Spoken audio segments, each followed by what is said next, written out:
would be releasing his book Demonetization and the Black Economy, and he would also address the issue of the implications of a growing and large black economy in our country, its causes and its possible remedies.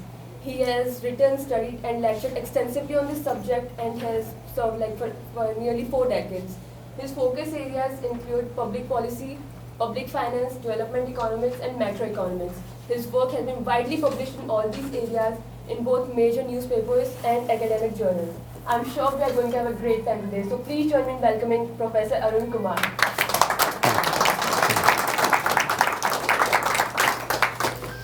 So I must begin by thanking all of you for coming here and thanking the Museum of Goa and Subodh for inviting me here in your midst. This is my new book that has just come out on the subject Demonetization, the Black Economy. This has just come out recently. So I thought it would be a good occasion to come here and talk on this subject. Now, why is black economy important? It's important because it's the key problem as far as I can see what confronts our country. And that's what I'll try and depict in my presentation. So, So these are some of the books that I've had on the black economy, and my presentation is based on the works contained in these books. So Demonetization, Black Economy, the last one is the one that has come out most recently.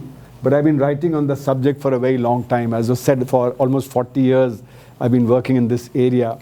And it was as a very practical experience that I found out about the black economy. I used to do PhD in physics before I switched to a PhD in economics, and I was in the US at Princeton University doing my PhD in physics. And when I came back, I realized that my parents had not built any property for their old age. So I started dabbling in real estate, trying to see how they could get some property for their retirement. And that's when I realized how the black economy in India is very crucial for the real estate. And then from there, I looked at the stock market, I looked at industry, and everywhere one found that there's a very large black economy. So I started in '78. I made a model of how to speculate on real estate prices, and I made a lot of money in 2 years. But I realized a lot of it was black, and the builders and brokers were close to criminality. So I realized it was very antisocial to do this black income generation. So I tore up the model, and I never speculated on real estate after that. But it gave me an insight into how the Indian economy is working. And what bothered me was that most economists did not take the black economy into account in their analysis. So even though it's very crucial, but it's not taken into account in the analysis, whether by economists or sociologists or political scientists. So everybody pays lip service, but really doesn't understand it. So I said, let me try and build an understanding of that. So, recently, of course, we've all seen the demonetization that has been done in the economy, which impacted the entire population in a very big way.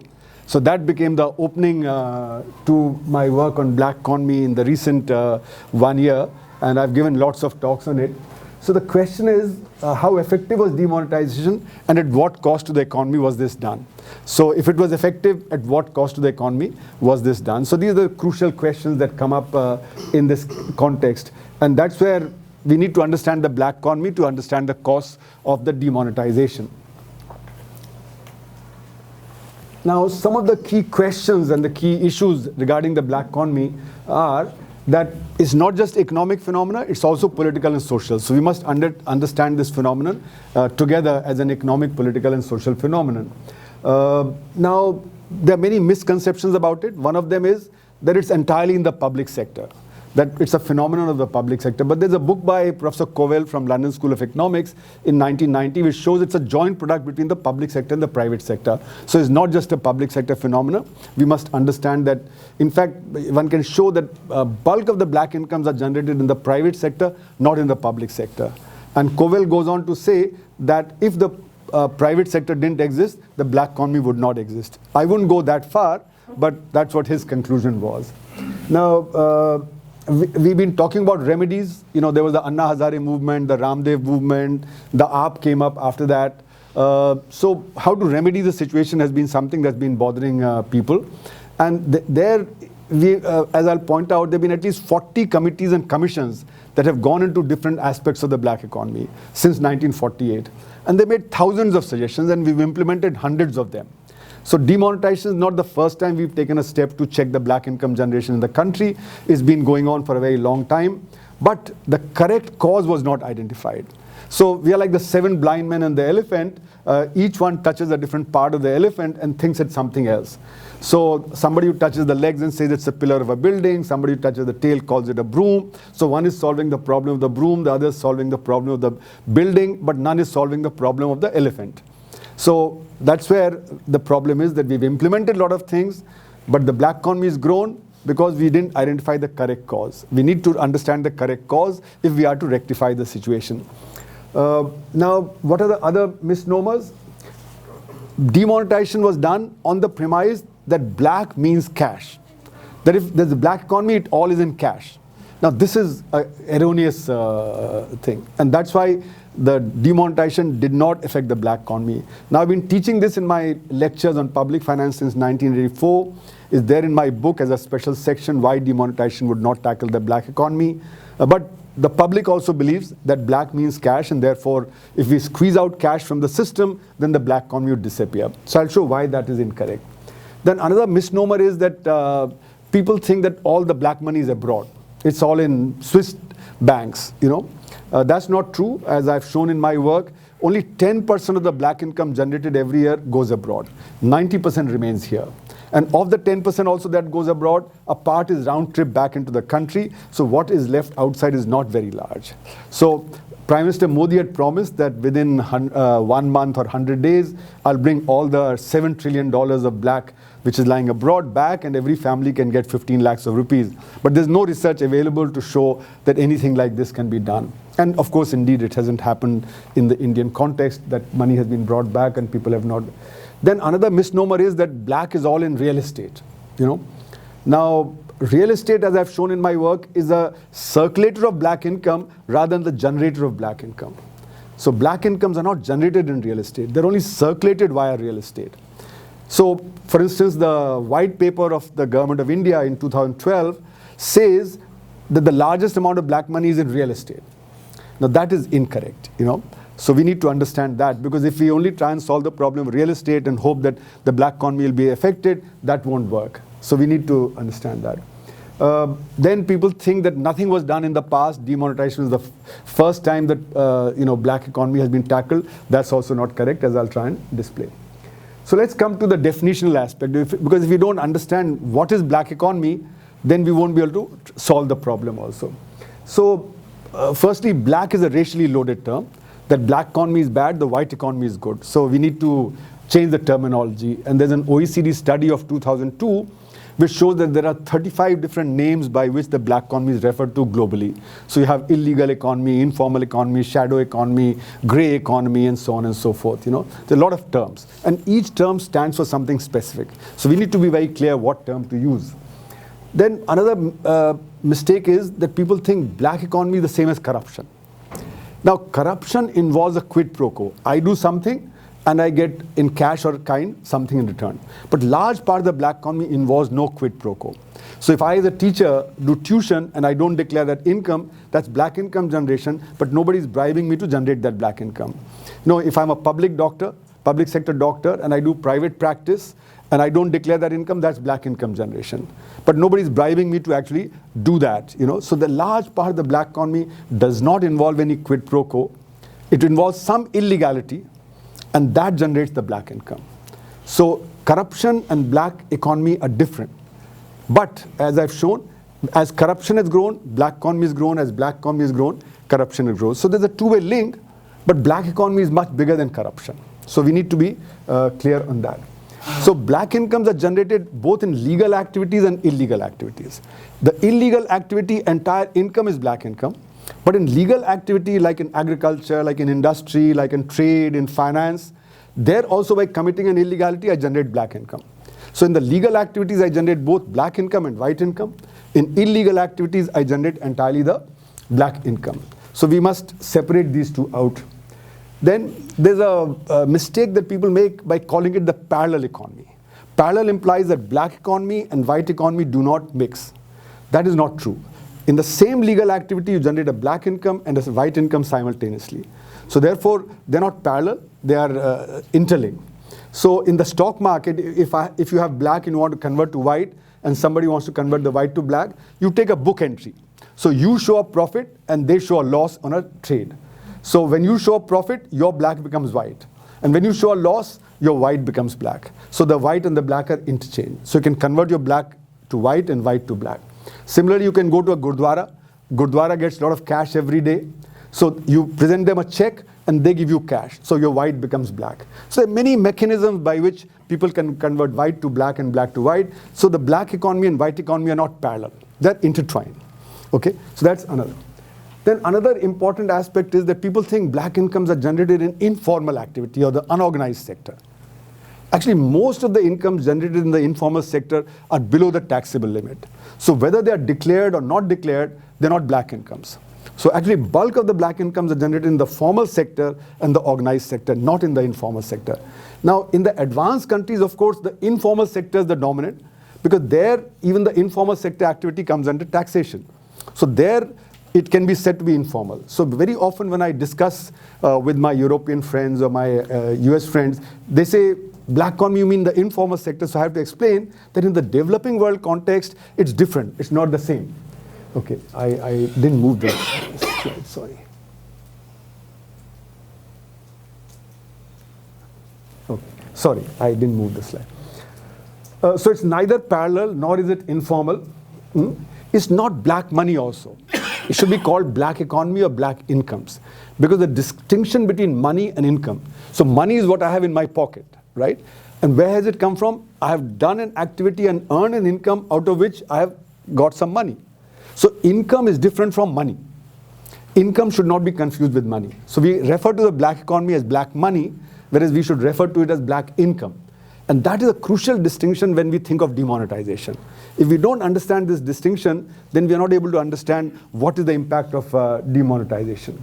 So black income generation is a process. Like I said, if I do tuition and don't declare my income, that's a process by which I'm generating black income. If I'm a doctor and I'm not declaring my income, that's a process, you know. So black income is associated with the process of how the black income is generated, whereas the black money is a stock which I've saved out of my black income. So black income and black money are two different things. And this is a mistake that was made when demonetization was done. This distinction was not kept in sight. So that's the difference between stocks and flows. Now, just to explain how black incomes are generated, as I said, black incomes are generated in illegal activities. It's completely, so if I'm a smuggler, if I'm a narcotic drug trafficker, the entire income is black. But in a legal activity, what do I do? How do I generate black income? That's what this explains. So suppose I buy this object from a shop for 10 rupees, okay? Then 10 rupees is not the income of the shopkeeper. 10 rupees is the revenue, because he's purchased this from the dealer for 8 rupees, he spent on the shop, he spent on the worker, etc. So his profit out of it may be 1 rupee, and that's his income. So on a revenue of 10 rupee, you may have an income of 1 rupee, okay? So therefore, it says that profit is revenue minus cost. So what is the revenue that the shopkeeper is getting, and what is the cost the person has incurred? The gap between the two is what is the income. Now, what I can do is I can fudge the revenue and I can fudge the cost. So I'm selling, say, 100 yards of textile, but I claim I've sold only 80 yards of textile. So 20 yards of textile I don't show on my balance sheet, and the money that I get out of that is my profit. Now I can say that I'm selling the textile for 10 rupees a yard, okay? But actually I'm selling it for 12 rupees a square yard. So 2 rupees per square yard on the 100, that becomes my black profit. Similarly, I can fudge my cost. If I'm producing textile, I'm buying cotton worth 1 crore, but I'll claim I've bought cotton worth 1.5 crore. So 50 lakhs I've siphoned out. So that's called over-invoicing of cost. Similarly, I employ 100 workers, but I claim I have employed 200 workers. So 100 workers' income I siphon out. So like in Satyam's case, what was found was there were 12,000 fictitious employees. So he was claiming, Mr. Raju was claiming 52,000 employees, where actually 40,000 employees were working. So he was siphoning out 12,000 employees' income as black income. So by fudging costs, so if I'm a small business, what would I do? I'd claim that my servants are peons in the company. I'd claim my telephone as the company telephone. I'd claim if I take my family out for a vacation, I'd claim that as the company travel, and so on. So all overheads are fudged, labor is fudged, and the raw material cost is fudged. So this is called over-invoicing of costs, and you have under-invoicing of revenue. The gap between the two, okay, that gives you the black income generation. So there is one set of account for the balance sheet called the on-balance sheet, and the other is what's called the off-balance sheet. So what is off-balance sheet is your black income. What is on-balance sheet gives you the white income. So therefore, out of the same business, I'm generating black income and white income by fudging my costs and fudging my revenue, okay? So now what it shows is that black incomes in the developing world are profits, whereas wages are overstated. So wages are not used to generate black incomes, okay? But the profits are. So actual profits in the economy are much more than what are shown, and actual wages are lower than what are shown. So in economics, there's something called distribution of incomes between profit earners and wage earners. That is skewed in favor of profit earners by the black income generation process. So the income distribution gets far more skewed than what is shown on the paper, okay? Now that has implications for the entire economy, as I'll try and show. Another important distinction is there are two kinds of income in a society, what are called transfer incomes and factor incomes. Transfer incomes are generated in purely transfer activity. Like if I buy real estate from you, then your property comes to me and my savings go to you, no production is involved. I buy, say, ACC shares from you, okay? The shares come to me, my savings go to you, the ACC doesn't get anything. So therefore, production is not affected. So these are called pure transfer activities. In factor income generation, production is affected. So black income generation, which is generated in real estate, is a pure transfer activity. That's why real estate circulates black income but does not generate black income. Similarly, share market circulates black income but does not generate black income. Similarly, bribes circulate black incomes but do not generate black incomes. Okay. Now, therefore, when I'm counting what is the size of black economy, I should count what is affecting the production, but not simply what's circulating it. So in my estimate that I'll come to, I'm only taking factored incomes, not transfer incomes. So the real estate is out, share market is out, bribes are out. Otherwise, I'd be double counting and multiple counting, and I have to avoid that double counting and multiple counting. Okay, now let's come to the size of the black economy. So in India, first, Professor Caldor came in 1955-56, and he pointed out black economy is 4 to 5% of GDP. Then Vanchu Committee came in 1969-70 and pointed out 7% of GDP. Then NIPFP, National Institute of Public Financial Policy, estimated for 1980-81, it had become 18 to 21%. Then in my book, the Black Economy book, I showed it had become 40% by 1995-96. And recently I had a paper in Economic and Political Weekly where I've shown it has become 62% of GDP. So black economy has been growing relative to the white economy. So white economy has been growing and the black economy has been growing even faster. So relative to the white economy, the black economy has grown dramatically. So at 62% of GDP in 2016-17 when the demonetization was done, on a 150 lakh crore economy, you had an extra 93 lakh crores of black income generation. Okay, so we're not talking about small sums of money, we're talking about huge sums of money that people are generating. Okay, now how is this estimation done? Slightly technical, I won't go into details. There are 4 different methods by which black incomes are estimated. But what I'm giving is by what's called the fiscal approach. So it's a consistent approach, you know, the fiscal approach. The data is available for fiscal approach for all these things. Now, how do I explain this to the layperson? Because to say fiscal approach, monetarist approach, input-output approach, people would not understand. So what I say is because corruption is linked to black economy, look at the scams. So in my Black Economy book, I give the number of scams that took place between 1956 and 1996. So in the 50s, there was 1 major scam. In the 60s, there was 1 major scam. In the 70s, there were 2 major scams. In the 80s, there were 8. And between 91 and 96, there were 26. Okay? So the number of scams is growing dramatically over time. Okay?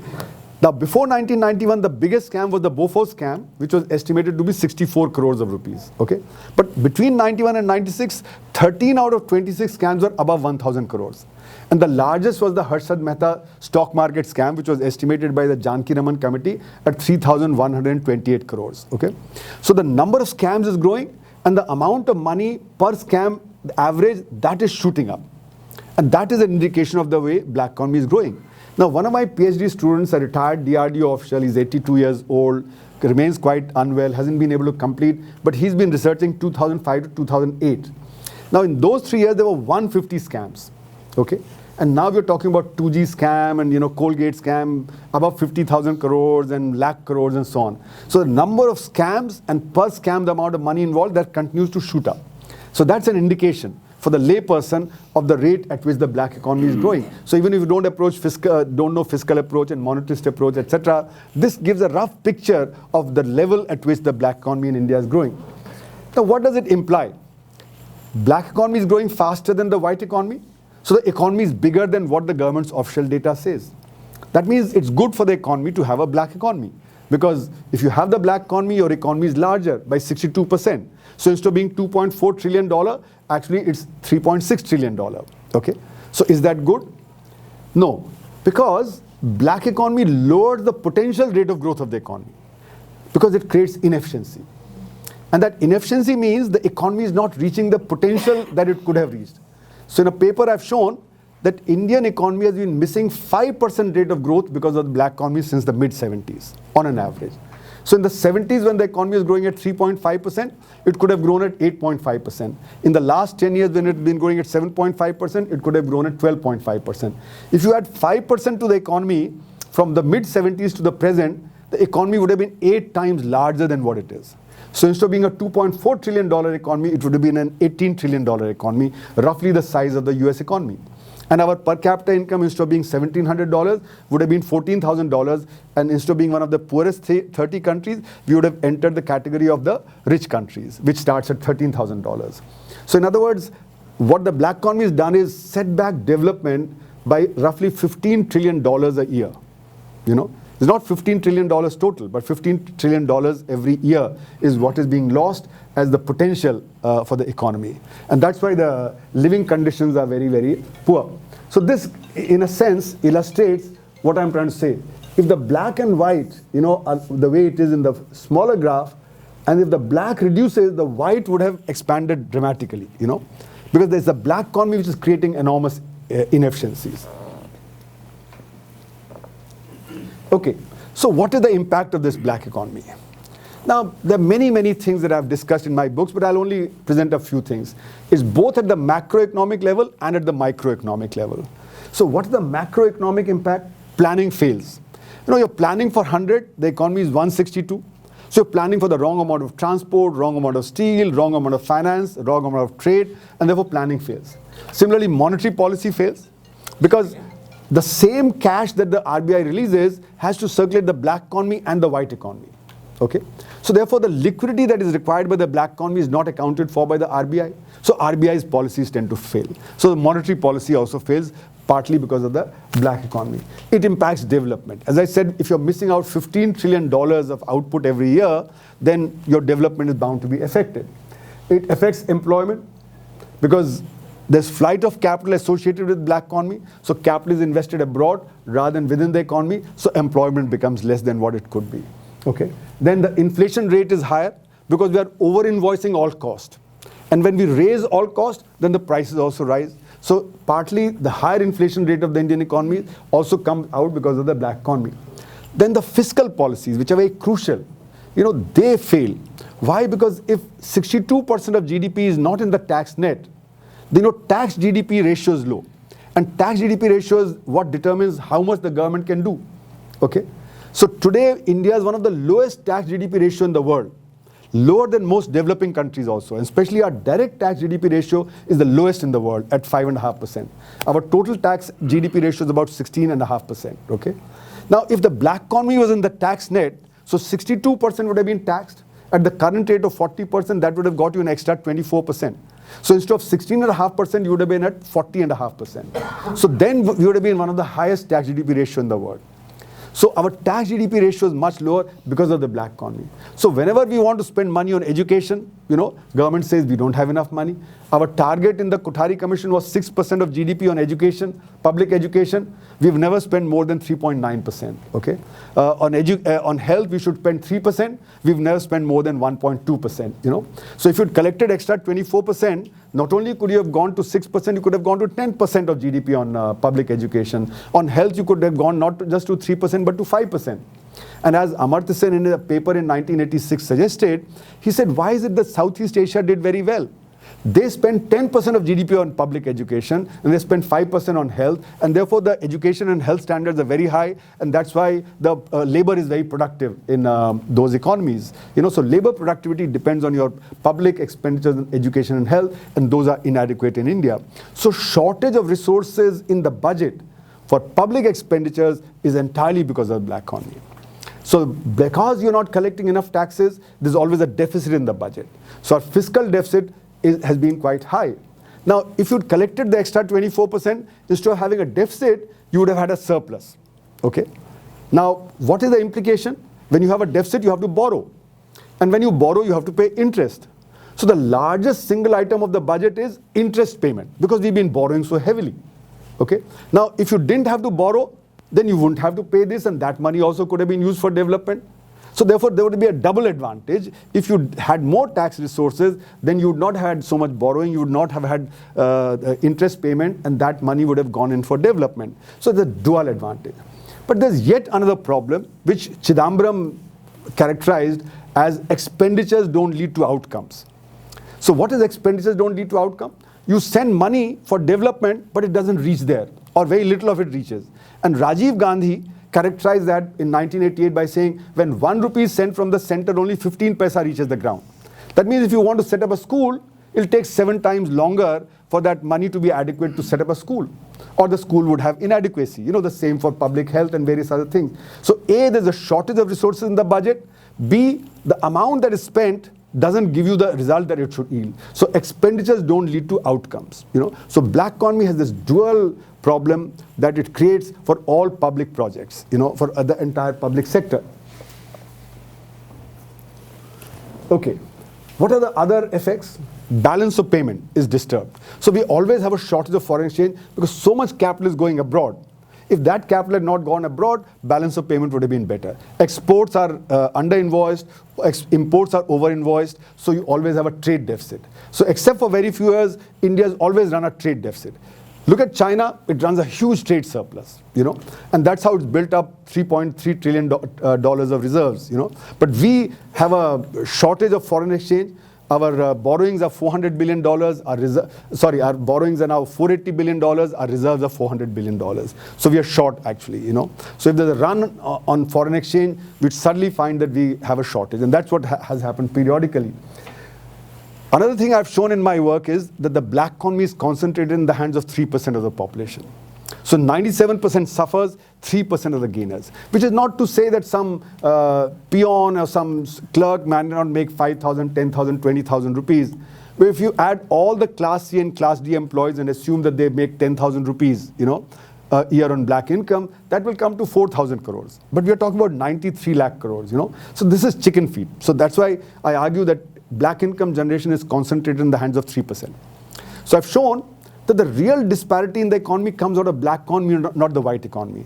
So as an experiment in 95, 96, what I did was I looked at the data and I found if you take the top 3%, the richest, who have large black incomes, and you take the bottom 40% who are at the poverty line, and assume that these bottom 40% earn the poverty line income, and the top 3%, their white income, you take the ratio, it comes to 12:1.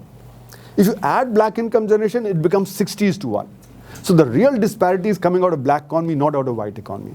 So that's why, when my friends from Princeton days, they come and visit me, they say, we go to Nariman Point or to MG Road in Bangalore or to Connaught Place in Delhi. You find people with fancy cars and fancy, televisions and, fancy gold watches and whatnot, So why are you talking of poverty? So I say 3% of India is 4 crore, 40 million, okay? So it's this 40 million, which is a European-sized country, in the midst of 130 crore poor people, So there's a huge poverty, but this 4 crore with large black income, they can do the consumerism that you're seeing.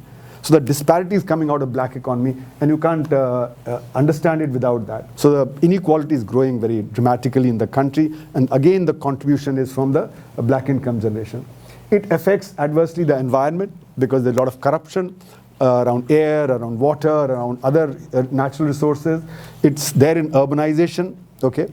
The nature of urbanization in India, there's a lot of black income generation involved there, and all that impacts the poor people. So poverty gets aggravated as a result of this, and inequality, of course. So here's the building of Mr. Ambani's 27-story tower, and then you have a few 100 million people who sleep on the streets or in very poor conditions, you know. Now, what's the microeconomic effect? So these are all macro, what I was telling you about savings, investment, exports, imports, those are all macro effects. But there are microeconomic effects also. So on education, on health, on drinking water, and all these things. So on education, what has been shown in the reports that have come from school education called ACER reports, Annual Survey of Education report that came out between 2005 and 2015, they show that 50% children in the 5th class cannot read 2nd class textbook, cannot do 2nd class mathematics, and cannot do 2nd class writing. So formally they're in the 5th, but effectively they are not even in the 2nd class, you know. That means the educational standards are very poor, you know, and these children will never be able to absorb modern technology. So they'll remain poor for the next 50 years. So you're assured of 50% poverty in the country for the next 50 years till these people go out of the job market, you know. And that will change only if we begin to change education standards today. If nothing happens, this situation will continue. So in other words, you're assured, because education has been very badly affected by black economy. You've had cases like Vyapam of fake degree certificates, large-scale cheating, the iconic picture of Bihar where everybody's sticking to windows, throwing chits into the people, you know, a lot of corruption in education system which has done that. Same for health. So, you know, doctors will recommend tests that are not needed, you know, because they get cuts from the labs, etc. Engineers who will do, you know, all kinds of skullduggery in contracts that are given to the contractors. You have lawyers who sell your case to the opposite party. You have chartered accountants who will sign on the dotted line, as they say, because the businessman is paying them. You know, so in the case of Satyam, the globally famous chartered accountants missed out 6,000 crores worth of fixed deposits. It's not possible. Chartered accountants should miss out even 1 rupee, you know. And now in the Punjab National Bank case that is now before us, you can see how audit failed at all levels, from the RBI down to the local audit of the bank. So there's a huge problem that the professional class has. So the work ethic is affected. And because of black economy, laws on paper are wonderful, but as they are implemented, they're very different. So there's a distinction between laws on paper and laws as they are implemented. So the rule of law, therefore, gets affected.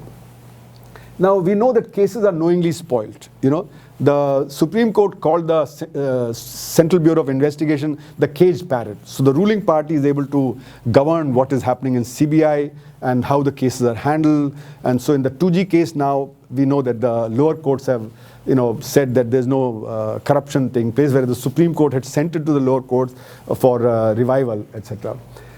Contrast this with the Birkenfeld case in USA.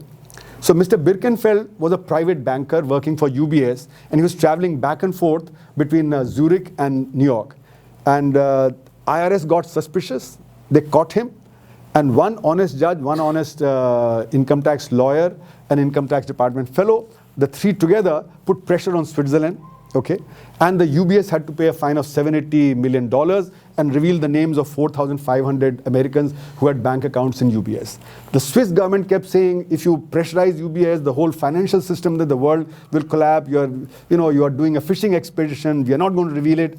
But the moment the judge said, either you agree by tomorrow or we order the US government to nationalize, immediately UBS agreed to pay the fine and reveal the names, you know. After that, you've seen cases like, you know, the Walmart case, the Siemens case where $1.5 billion fine was paid, the Credit Suisse case where $2 billion fine was paid, the 4 banks which are fudging the LIBOR had to pay $6 billion fine. You know, cases come very quickly and they're resolved. So Harry Madoff's case and Raju Satyam case came at the same time in 2009. Harry Madoff is a $50 billion Ponzi scheme, whereas the Raju Satyam is $2 billion. Okay? Harry Madoff was in jail in 6 months, and Satyam's case lasted 7 years. Okay? So, the cases are not decided, and that's why cases are stuck in the courts. There are 3.5 crore cases stuck in the case. And I must point out, the Delhi government admitted, in the Scenic Farm case in Delhi, the judge was scolding the Delhi Municipal Corporation, why can't you see this illegal construction? So the lawyer got up on behalf of the municipal corporation, said, sir, there's not a single honest engineer left in our public works department. So there's an honest admission, that there are no honest officers left. Our study in 1983 was a Central Board of Direct Taxes study. So all chief commissioners and commissioners of income tax were forced to respond to our questionnaire. And they admitted that 95% of the department was corrupt. That was the average. So the commissioners and chief commissioners of income tax saying that 95% of our department is corrupt in 1983. Today, probably the number is close to 99.9%,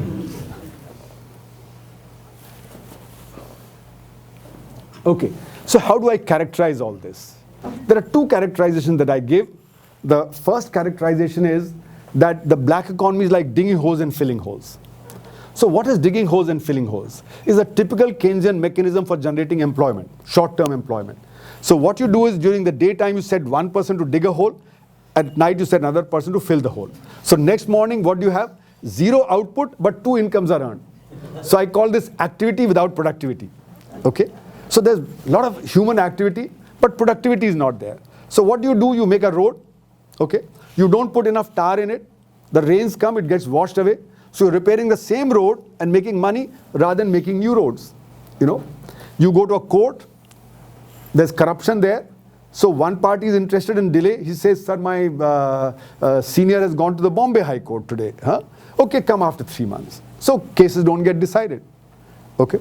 Similarly, you go to the police is busy collecting hafta, from illegal activities, So the police knows, I have in my book described the hafta system as it's called in Bombay and in Delhi. One of my relatives was the DGP. So he explained to me how the system works. So how the local beat constable knows the pickpockets, the car thieves, the encroachers, and he encourages encroachment, in his area, because the more encroachment there is, the more hafta you can collect, So one story that I often narrate is, my wife is a famous journalist, very well connected, and about 10 years back at the railway station, somebody knocked at the car door and said, ma'am, you've dropped some money. She looked down that side, they opened the door from the other side and ran away with her bag. Okay, the usual trick. So she's being very determined. She went to the police and, immediately called up the Prime Minister's office. She knew the minister in charge, woke him up at 12 at midnight and said, my bag has been stolen. He talked to the police commissioner in Delhi. And at 6 o'clock in the morning, a phone call comes saying, ma'am, we found your bag. So the policemen at the railway station know which gangs are operating, And I have many other stories of, the powerful, they are able to recover. So one Rajya Sabha MP whose house in Bhopal was burgled, She reached Bhopal in the evening and the IG was waiting with all her things, So by the time she reached, they had found the thing. She said, this television is not mine. Next morning, her television came. Okay. So that is the extent of close connection between the police and the criminals in a society. So in other words, the police and the criminals have a close connection. So you ignore a lot of criminal activity rather than solving law and order. So law and order becomes more and more of a problem in society. So police is not doing its work, the bureaucracy will not do its work, and so on. So therefore, this is what creates inefficiency. And that's why I said the rate of growth is falling below the potential rate of growth, which, in mathematical terms I've put in a paper, but here that's the simple way of explaining that because of black economy, there are huge inefficiencies, So while the black economy leads to higher production, but compared to what it could be, it's much lower, So as compared to the potential of the economy is lowered. Okay. Then, so you have pothole roads, police hafta system, education fails, and so on and so forth, The other characterization is the usual is the unusual and the unusual is the usual. So what does it mean? That which should happen does not happen, that which should not happen keeps happening. So you get fed up. You should get 220 volt electricity, you'll get 170 or 270, your equipment will burn out. So you're constantly busy getting your equipment repaired, you know. You should get clean drinking water, but you'll not get clean drinking water, so you have to have ROs and filters, so extra capital costs are required, okay. But what it does above all is alienates the individual from society, because you stop expecting things to work in the routine way, okay. So you join in rather than resist it. So resistance to black economy reduces over a period of time, and the black income generation becomes easier and easier. Now, another important thing is that it results in growing criminalization in society, because resistance to illegality is dropping, you know. So this growing criminalization means more and more law and order problem, more and more expenditure on police and various other agencies, which then becomes unproductive because they are part of the system itself. Now, so much is wrong, so something needs to be done, okay? So what are the causes of black income generation? In the literature, if you see, one cause is given as the high tax rate, that we are very heavily taxed, which is not true. India in 1971, when Mrs. Gandhi was the finance minister, our highest tax rate was 97.5%. And including 2% wealth tax, you know, if you had an income of 15 lakh rupees, your tax rate became 102%. Okay, so if you had 15 lakh plus 1 rupee, on that 1 rupee you have to pay 1 rupee 2 paisa, you should slip below 15 lakh. Okay, from that we have come down to 30%. And by World Bank ranking, we are one of a moderately taxed nation. So our tax rates are not very high, you know. As I said, we have one of the lowest direct tax GDP ratio. So we pay very little income tax and corporation tax as compared to most other parts of the world, okay. Very, very moderate tax rates, okay. Our indirect taxes are high, okay. Those need to be lowered, but that's another different story. So tax rate is not the point. In Sweden, when you had 85% tax rate in 1985, the black economy was 1%, you know. So people voluntarily paid 85% tax, okay. Now the reason why they do that is a different matter. I'm not going into that analysis. The other is that people say we have large number of controls and regulations, you know. But that's like saying a law is its own cause of violation. So I've argued that actually controls and regulations by themselves are not the causes. The cause is the illegality around the controls and regulations. Now, why does illegality become so large? So that becomes the reason for black income generation, okay? So illegality in India is systematic and systemic. So like I've studied sugar industry in detail. So before you set up the factory, you've planned it all out, okay? So how you underweigh the sugar cane that's coming in, how you show less juice extraction out of it, how you show less sugar extraction out of it, how when the trucks are moving out, how the accounts will be fixed to undervalue, okay, that. So everything is fixed. Now you can have a tax rate of 90% or 10%, they'll do it. With every truck going out, 20% under showing of sugar. Okay? And that 20% then generates your black income, which is equal to your white profit. So black income generated on this 20% equals the white income generated on the remaining 80%. Okay? So that's how it's a systematic process. So how can illegality become systematic? Only when the instrumentality of the state works along with businessmen. So the instrumentality of the state means the political class and the executive. And the executive consists of the bureaucracy, the police, and the judiciary. Okay? So all this forms what I call the triad. The triad consists of the corrupt businessmen, the corrupt political class, and the corrupt executive. And the corrupt executive consists of the police, the bureaucracy, and the judiciary. Okay? So it's this triad which is underlying the black income generation process. And if you want to solve the problem, you have to break this triad. Okay? Now, Kumar, who was the customs intelligence chief, pointed out that from 1983, the criminal entered the nexus. Okay? And what did that mean? Either the politician was a criminal or the businessman was a criminal. So there's a huge criminalization that has taken place. So large number of legislators with criminal records have come in. Okay? Now, not to be quoted outside, when I interviewed one former Home Secretary, he told me that one of the famous smugglers, you know, was twice richer than the richest Indian industrialist. Okay? So that's the extent of criminalization in businesses that has taken place after 1983. And 1983 is the year when criminals were given an amnesty. So they started directly entering politics as opposed to supporting the politician from the outside. Okay, I'm not taking names, but I think it should be clear as to who I'm referring to. Okay. So remedies. We have tried many things, but they have not worked. So as I said, 40 committees and commissions. So in 48, we had a committee. Then in 1956, Caldor. Then 64, Santhanam. Then in 1970, Vanchu committee. Then Dagli committee, PC Alexander committee, and so on and so forth. 40 committees and commissions that have gone into different aspects. They made thousands of suggestions. So the problem has been analyzed threadbare. It's not that we don't know the problem. It's not that we don't understand where the problem is. We do, okay? But the problem is that how to break the triad. So we have lowered tax rate, as I said, from 97.5% to 3%. Large number of controls and regulations were removed in 1991, like MRTP, the Monopolies Restrictive Trade Practices Act is gone, Foreign Exchange Regulation Act is gone, small scale reservation is gone, dividend balancing, phase management. So between 91 and 93, we did everything that businessmen wanted in the 1980s. Okay, large number of things were removed in controls and regulations, the major controls and regulations. Okay, but it hasn't made a difference. We've had voluntary disclosure schemes 6 times. The last was in 1997, because then the government gave an undertaking in the Supreme Court that henceforth we will not have it. Why? Because a voluntary disclosure scheme is like giving up. You know, I can't tackle the black economy, so I let it become white. So the CAG report on the 1997 scheme in 1999 showed that people have become habitual tax offenders. Same people declared their income in the earlier schemes and now in the new scheme. Because they all expect a new scheme to come so they can generate black today and whiten it tomorrow. So it becomes counterproductive, you know.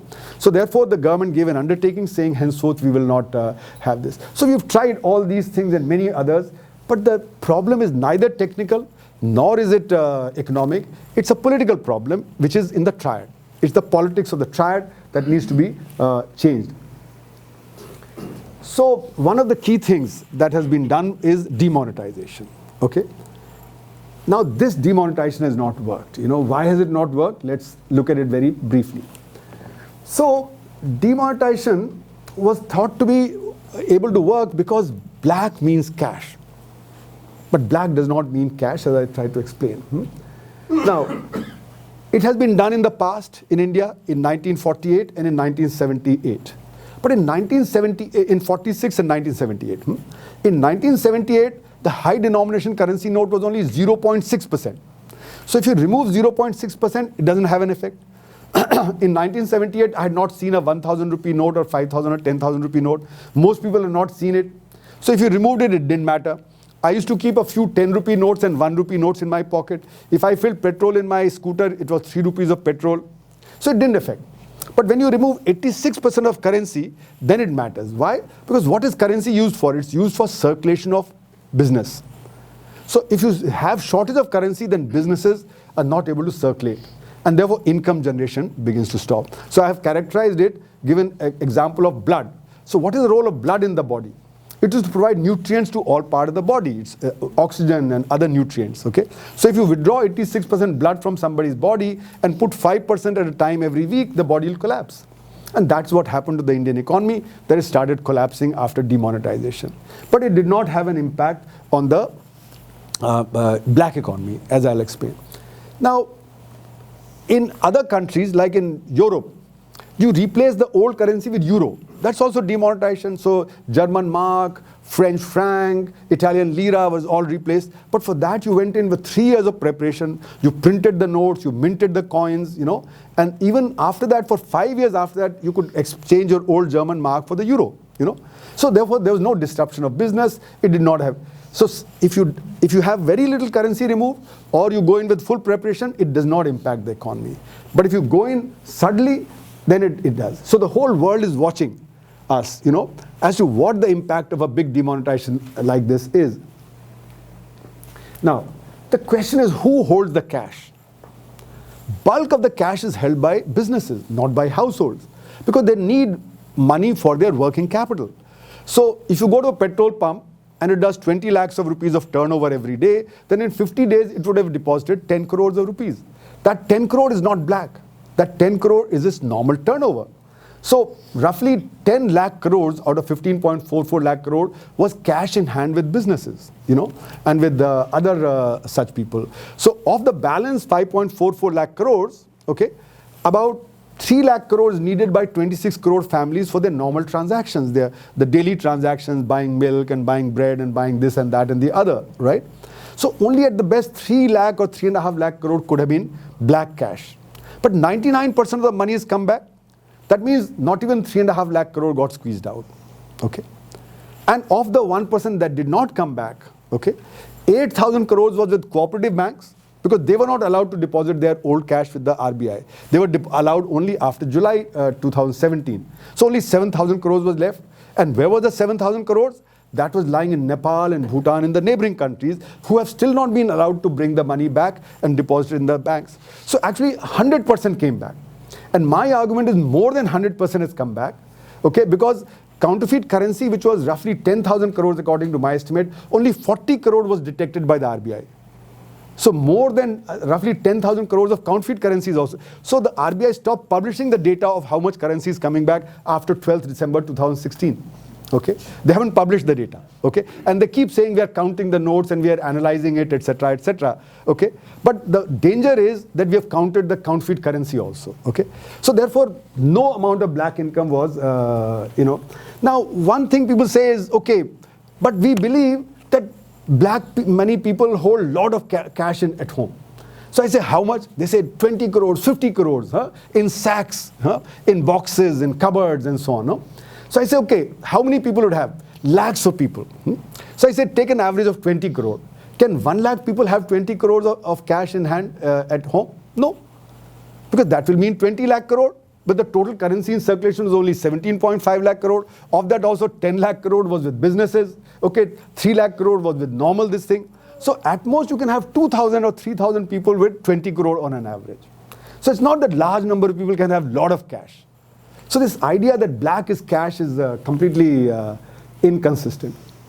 Then the government said, oh, we'll tackle counterfeit currency, we'll be able to tackle terrorism. And as we know, none of that has happened. I don't have time to go into it, but people have been caught with fake notes and all kinds of things have been going on.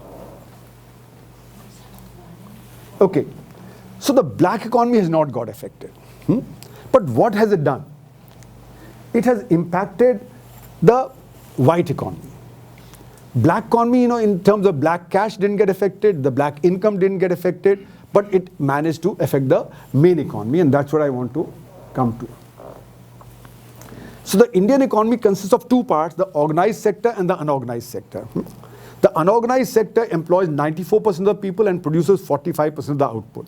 The organized sector employs 6% of the workforce and produces 55% of the output. The organized sector can operate in banks, can do credit card, debit card, various other things. But the unorganized sector, which is small and cottage sector, that does not have that much of bank account, that does not have facilities for credit card, debit card, etc. And that is the component that got affected. Now, once 94% gets affected, that affects demand for the organized sector. So RBI's report in March 2017 showed that large number of consumer durables demand fell dramatically by 20-30% during this period. And that is because discretionary demand gets postponed. So if I need to buy a new shirt, I can always buy it 3 months, 4 months later if there's a cash shortage at home. If I need to change my mobile phone, I can do it 4 months later. So discretionary demand fell. So unorganized sector got affected, the organized sector got affected. And that's why what happened was investment in the economy fell. So in the December 2016 quarter, the investment level was 1.36 lakh crore, whereas in the average of the preceding 8 quarters, it was 2.5 lakh crore. So investment fell to half. Capacity utilization, as shown by the RBI data, that fell to 70%. When capacity utilization falls, then investment falls. Okay, so investment falls, employment falls, output falls, and that's what a recession is all about. And this is supported by the fact that the credit offtake from the banks declined to a historic low of 60 years. So what used to be the credit offtake in 1960 was the credit offtake in 2017, So credit offtake is used for investment purposes, for production. So if credit offtake from banks fall, it is a signal that your output is affected and your investment is affected. And in July, August, soon after the GST was implemented, for the first time in India's economic history, credit offtake became negative. So the impact of the demonetization was further aggravated by the GST. But those are two separate things. I won't go into that. But impact was there on agriculture, it was there on banking, it was there on government finances. So the entire economy got hit in a very bad way. Okay. So very quickly now, time is running out. So what is the remedy? What should be done? Now there's no short-term remedy. It's long-term. We've tried all kinds of short-term measures, as I said, So we need the framework in which, I've explained this in greater detail in my book. In the long run, you require reform both of the politics and the economy, A kind of reform that has not been done as far as the Indian economy is concerned, which is to break the triad, which is to build accountability of the political system, of businesses, and of the bureaucracy and the executive and so on, okay? That is the basic thing. Now, in the medium term, if that is available, then you can reform the sectoral aspects. And in the short run, then what will work is what has already been done, like Hawala. Our intelligence agencies track Hawala on a daily basis, okay? They know who are the people who are going there, how much money is going out, etc., etc. If the Prime Minister wants, he can order stoppage of Hawala in 5 minutes, because the intelligence operatives are outside Hawala houses. They know where in Chandni Chowk, in the farmhouses outside Delhi, in Bombay, in Kolkata, etc. The shell companies, which now 2 lakh have been closed, it's been known. The shell companies operate, the way they operate, how they have been created in Kolkata and various other places, could have been done much earlier. Lokpal bill was, passed. Lokpal is not yet appointed. Right to information is crucial because that undermines the secrecy aspect. So in short term, you could take some of these measures, but they'll have only an effect if the long term has been taken care of. So we need to really take care of the long term before we can do this. Now, to conclude, so black economy is the most important problem. It's social, political, and economic. It affects our politics. It affects our social aspects. It affects our economy. It raises costs everywhere and creates inefficiencies so that development gets set back. It's a political problem, not an economic or technical problem alone. And how do you solve the political problem? It's only through movements. So you require strong movements over long periods of time. We've had many movements. We've had the Nav Nirman movement in Gujarat in 1973, which was a student movement against corruption, followed by the JP movement in 74. Then we had the, Bofors time, there's a movement, in 1987. Then we had a short movement at the time of the Harshad Mehta stock market scam. Then at the time of Ketan Parekh, and then the Anna Hazare and Ramdev movement, 2010 to 2012. But they haven't lasted, Every time there's a movement, the government is forced to act. The businesses are forced to act. But these movements being short run, they haven't really had the long-term impact that is required. Okay. What has happened as far as demonetization is concerned? Slowly the note shortage has become less, but the recessionary conditions prevail. So my argument is currently India's rate of growth is not more than 1%. The government keeps claiming 7%. The reason is that the unorganized sector data is available with a time lag of 2, 3, and 5 years. So the unorganized sector data is not included. The rate of growth is based only on the organized sector data. It's the unorganized sector that got hit. So if 45% is hit even by 10%, that gives you minus 4.5%. And that's why the rate of growth is less than 1% rather than the 6 or 7%. Tackling the black economy is a game changer because it's a positive sum game, not a zero-sum game. If the Indian economy was 8 times larger, even those who are generating black income, even they would be 8 times richer than what they are today. So therefore, tackling the black economy, removing inefficiencies would actually be a gain to everybody, not just to a few. In demonetization, what did we do? We put everybody into trouble, whereas only 3% are generating the big black income. So the 3% escape with their black incomes, but the rest 97%, they had to bear the cost. Now, some people say a benevolent dictator may work. So I give the example of Rajiv Gandhi. Rajiv Gandhi looked like a benevolent dictator. He talked about India that works, the government that works, India clean government and so on. And then he got involved in various kinds of scams and everybody around him got involved. If you look around the world, you find most dictators have got corrupted, whether it be Marcos in Philippines, Abacha in Nigeria, Hosni Mubarak in Egypt, Yahya Khan in Pakistan. So dictatorships have led to even greater corruption than usual. And I'll close with Bali Ramayan. So what is Bali Ramayan? I was struck by it in 1988 when I went there. It's a Hindu island. They enact the Ramayan. Okay, there Ram shoots the arrow, hits Ravan, and Ravan falls down, but doesn't die. Next moment he brushes himself and starts fighting again. So there it's enacted by men in check lungis. The idea is that good and evil coexist, and the fight is a constant fight. There's no one magic bullet which will defeat evil once and all, like in our Ramayan, that Ravan dies, so we celebrate the victory of good over evil. It's all in the mind, it's all in the consciousness, whether we should do more of this or less of that, So this battle is a battle which will change with the consciousness change as movements take place. Without that, it won't happen. So these pictures are of the Bali Ramayana from Bali. Thank you very much for your patience.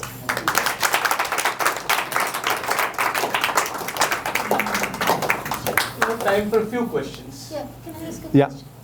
Is there any risk of the public banks failing because of all the scams that are going on?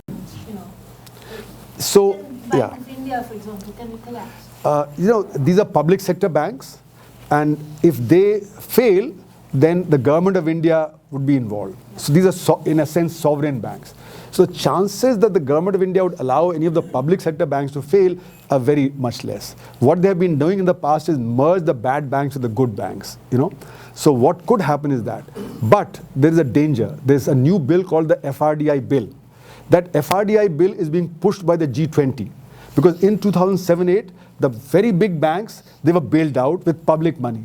So now, as a G20, it has been decided that taxpayers' money should not be used. Okay. Now, if that goes through, FRDI bill hasn't gone through as yet. Okay. If that goes through, then the danger of public sector banks failing increases. Okay. But then it depends on policy. Would the government of India take the risk that a public sector bank fails, or would it be bailed out? So therefore, at the moment, it's not likely. But if the FRDI bill passes, it's in the Rajya Sabha. The government is about to pass it in December. But then there was so much protest from the public, and the opposition that they've stated it's gone to the select committee, is before the select committee, and so on. Okay, so at the moment it's not there, but so a lot of people who've got money in the Punjab National Bank are very worried that are they going to lose their money? So it's possible that people have already started withdrawing money. So Punjab National Bank's situation may deteriorate in the coming months. Yes, please. Thank you for your talk. I think there is a big problem all over the world. At the moment, the resources, more than 50% of the resources are owned by 1% in the world. Yes. And I think you were very friendly about the United States because the high officials there never did go into prison. And a lot of the funds they got, the big industries, were very tiny, and they were subtracted of the profits of their industry. So what is the solution for this big problem all over the world at the moment? So as I said, the nature of black economy is different in the developing world and the developed world. Okay? No, so I agree with you, it's everywhere. But the magnitudes are very different. So for instance, in the Scandinavian countries and in New Zealand and so on, the size of black economy is 1% of GDP. In Germany, etc., it's about 3%. In US, Britain, etc., it's about 5%. France maybe 7%. With Spain, etc., Italy and Spain maybe 10 to 12%. So those are relatively small. Even though in magnitude they may be large, but relatively small compared to the size of the economy.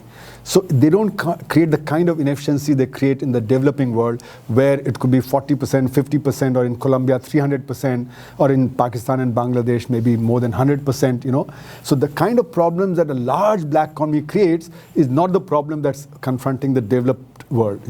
But you're right. I mean, at the top there's a lot of things. So the distinction is that in India, you notice the black economy everywhere. So common day-to-day life is affected.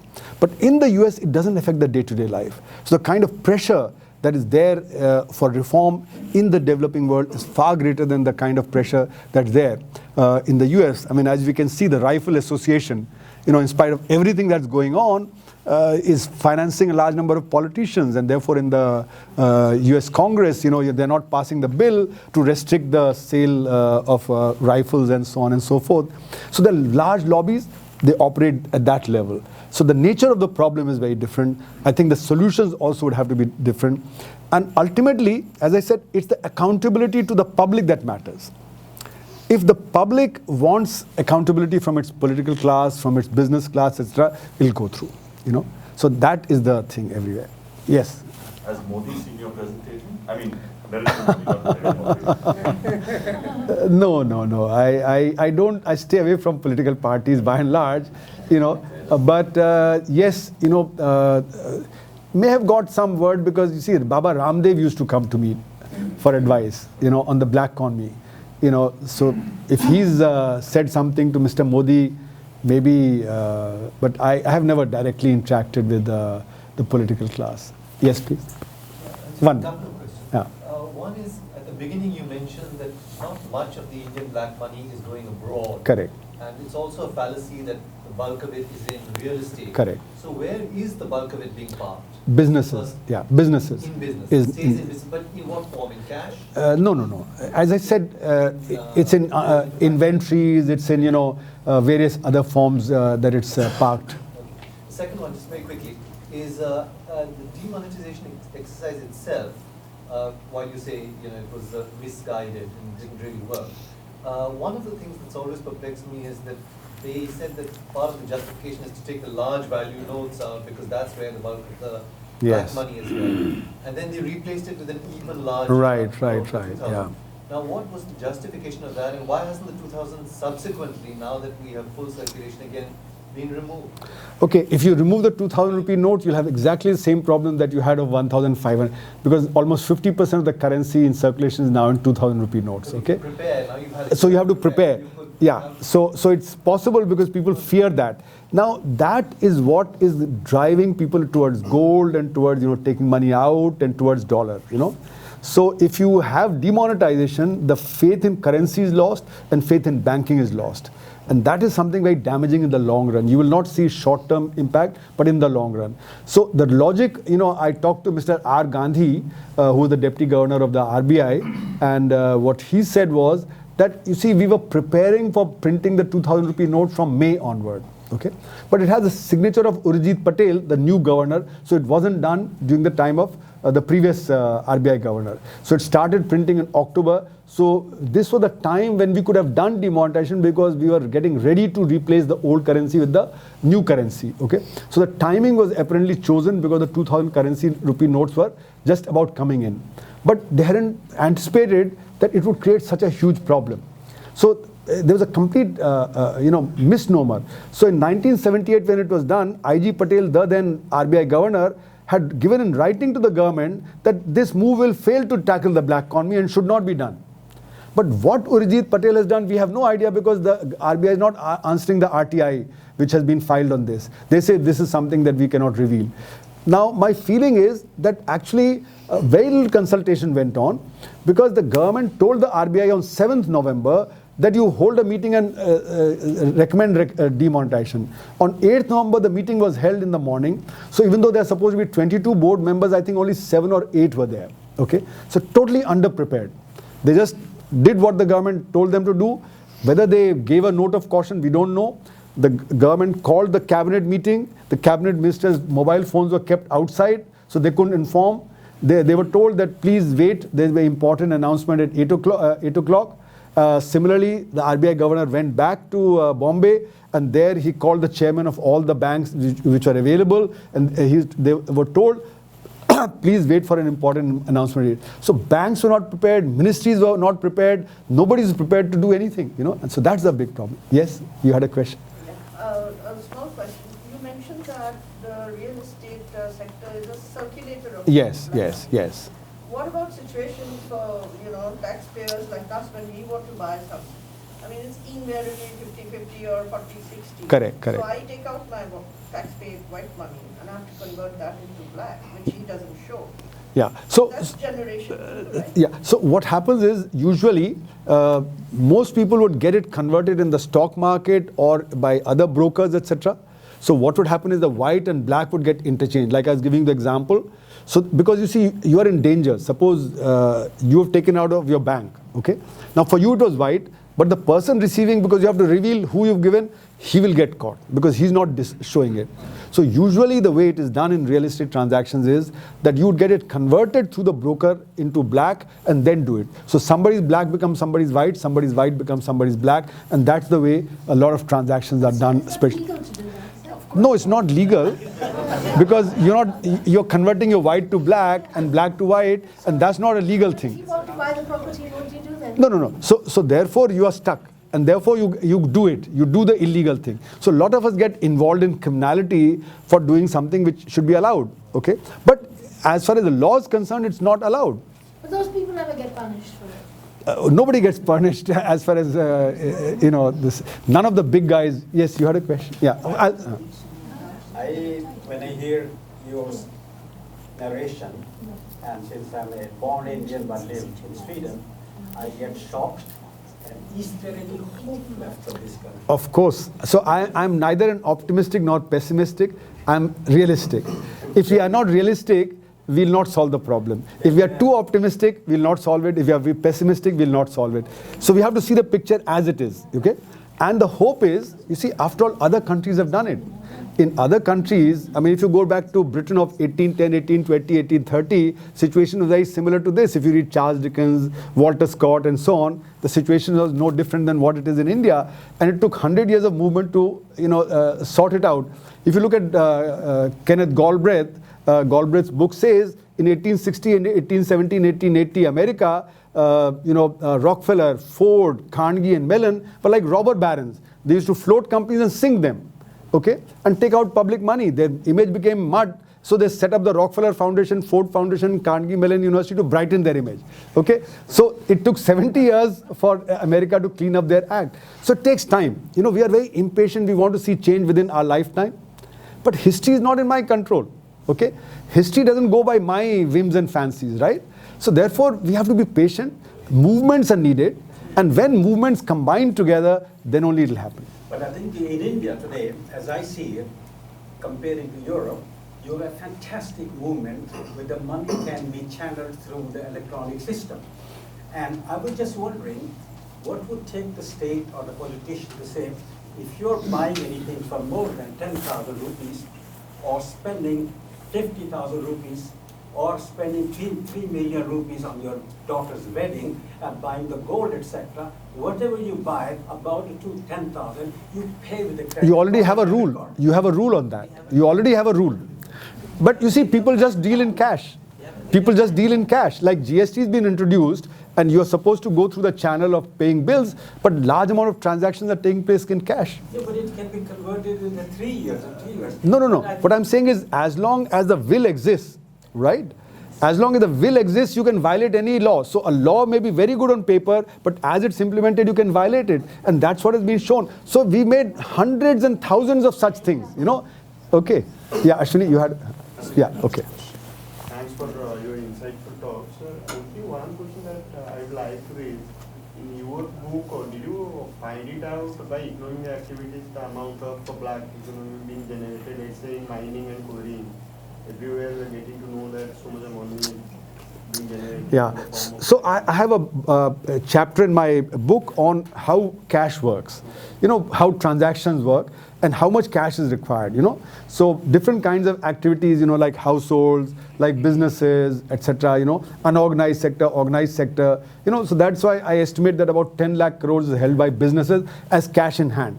They require that, So in agriculture, you have fewer transactions, but as you go higher up in economic activity, there's more transaction, okay? And in services sector, like in the stock market, on a 1 lakh rupee transaction, the income generated may be 1,000 rupees, okay? But in agriculture, on a 1 lakh rupee activity, you may have a 50,000 rupee income generation, right? So therefore, the ratio of transaction to income differs. And as we move towards services sector, more and more transactions are taking place, okay? So that's why you require more and more cash. So why is it that the cash requirement in the economy grows? It grows because of the nature of transactions, okay?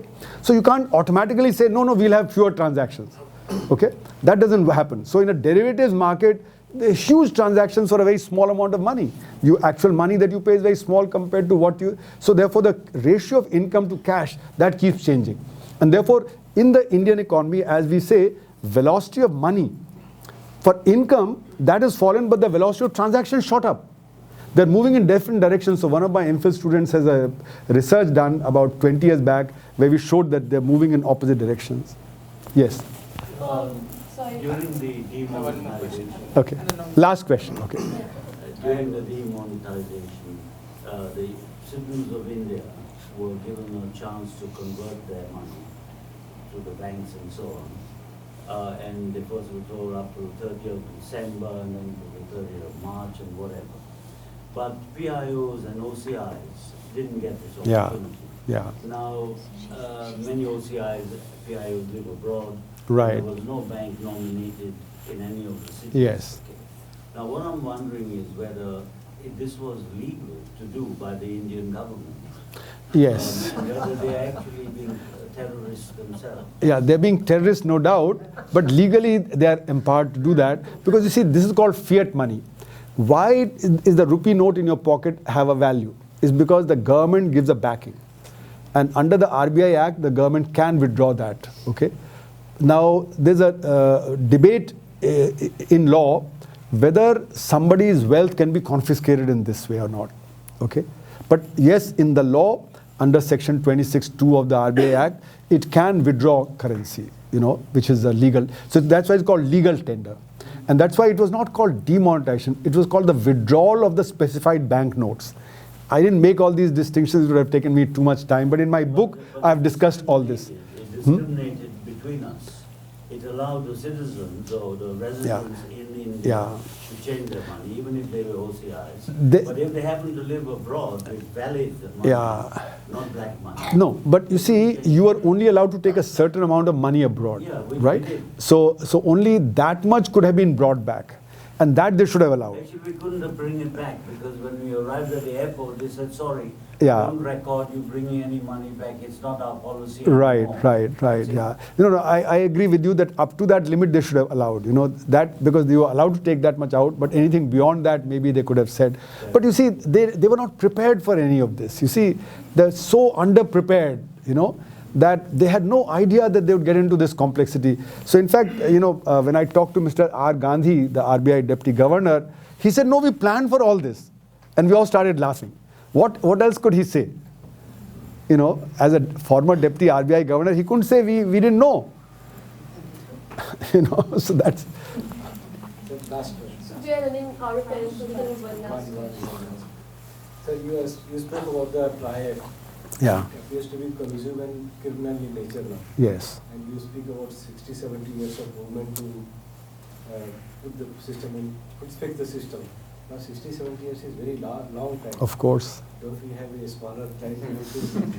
No, I said we've been trying for 70 years to control it, haven't succeeded. I didn't say it will take another 60, 70 years. It all depends on activity. So in my book I have discussed when do people act. You see, what we are saying is people are not acting against it. So when do people act? Now for acting, first you have to be conscious that there's a problem. Most Indians are not conscious of the extent of problem that the black economy creates. They look at it like a frog in the well. It's a very narrow segments. So I look at myself and you look at yourself, etc. You don't have a wider perspective on the situation. So first you have to be conscious of how widespread the problem is and how damaging it is to the common man and to country. Okay. Second is, even if you become conscious, when will you act? Okay. Now, we are all intellectuals or thinkers or whatever. Now, we are very clever. If I don't want to act, I'll say, nahi, what is a drop in the ocean? How does my activity matter? But when movements come, suddenly people become active. Okay? So action comes when you feel for something in the heart. So I've given an example in my book. In Delhi, at every crossing, you have little children darting in and out selling something. And I'm always worried, given the Delhi traffic, how chaotic it is, that they'll get hit. And occasionally you see a child on the side, he had bled and there's a bandage done, etc. I don't stop there and prevent that from happening, But if my child was standing there, I'd stop my car, whether it creates a traffic jam or not, I'll protect him because I feel for him in the heart. So unless we begin to feel for it in a wider level, which is what consciousness changes when the movements take place, then we probably act.